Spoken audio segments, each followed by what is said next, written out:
The Gratsch's choir is providing a special musical experience to the audience through the high-level skills of its members through the 2024 Gratsch's recite.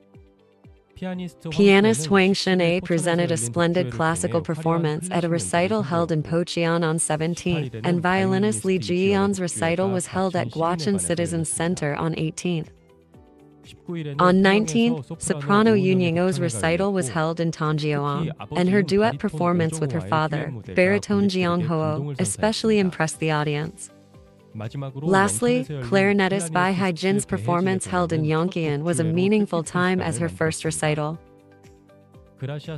Pastor Ok Soo Park, founder of the Gratsch's choir, said that he founded the choir to convey God's love through music, and that he hopes to share the joy of the choir in this recital.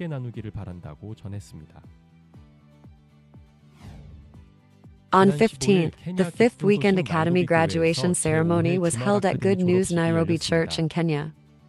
About 4,000 students took classes in 28 subjects for 4 months and attended weekly worship services to hear the gospel.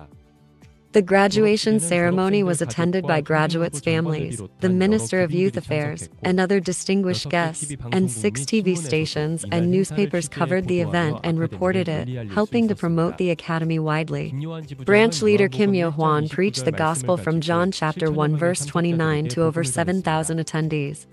The Nairobi branch said that it gives thanks and glory to God for being able to spread the gospel all over Kenya through the Weekend Academy.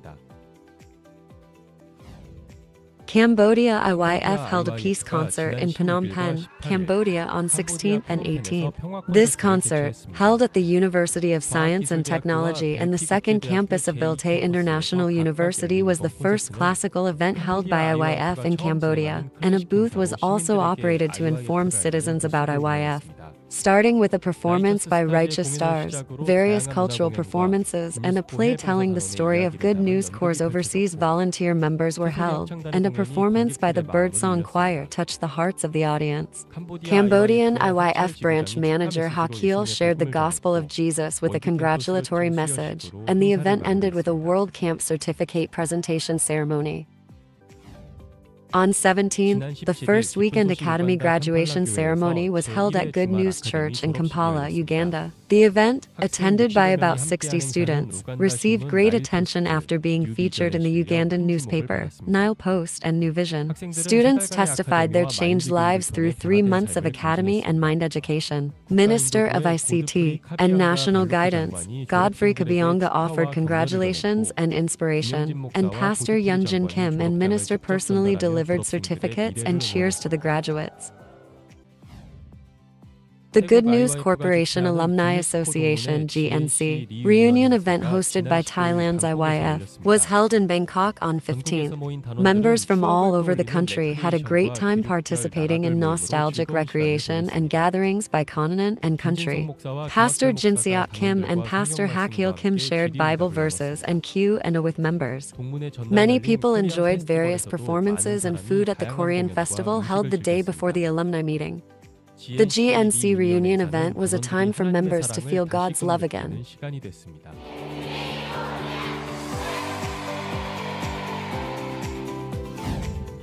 The Namibia IYF conducted a mind education program for about 60 government officials of Ministry of Education for 3 days from 12th to 14th. Ministry of Education has been conducting mind education for departments every month since February, and has fostered cooperation and understanding in public servants through various programs like mind recreation and board games. Missionary Sangbin Kim emphasized that, based on the Bible, education can develop only when we break away from stereotypes and isolation and overcome limitations. The Director General of the ministry said he hopes mind education will spread throughout Namibia and help everyone learn a new mind.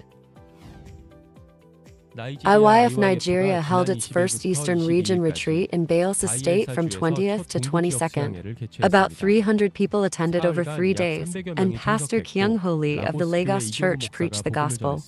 After the service, many people were saved through group textbooks and gospel classes, and in the afternoon, the believers spent time communicating and sharing their hearts through mind recreation. On the last day, 3 believers were ordained as deacons, and the first baptism ceremony was also held. New attendees expressed their gratitude for being able to hear the true gospel.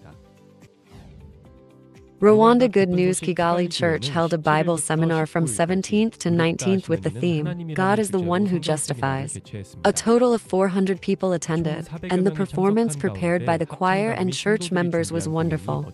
Pastor Ko Bong-jin, a lecturer and senior pastor of Kigali Church, delivered a sermon on the topic of the woman caught in judgment in chapter 8 of the Gospel of John. After the meeting, the believers gathered in groups with attendees and individually shared the gospel, happiness, and joy. On 15th, GNM IYF held an IYF festival. Various cultural and musical performances were held in presence of 500 people, with the Director of Ministry of Culture, Ministry of Secondary Education, technical advisors, and presidents of various NGOs. Among them, a performance of local songs sung by Good News Corps members was done. Pastor Seong-won Kim emphasized the importance of dreams and wishes in a mind lecture on the topic of dreams. The Director of Ministry of Culture awarded dispatch certificates to the teams participating in the Korean Dance Festival. The festival ended beautifully with the Benin National Anthem sung together by all audience members and members. Harmony Foreigner Support Center, operated by Good News Anson Church, met with the Burundi-Korea Ambassador Telespo Irambona on 15th. It was an event prepared to build a more friendly relationship with the Burundian people living in Anson. In addition to the ambassador, 100 Burundians with the Burundian diaspora chairman attended. In the welcoming address, Pastor Lee Sing-jun said that he would actively support Burundians so that they can live happy lives in Korea. The ambassador expressed his gratitude for the hospitality provided with elaborate food and performances, and expressed hope for further development of relations.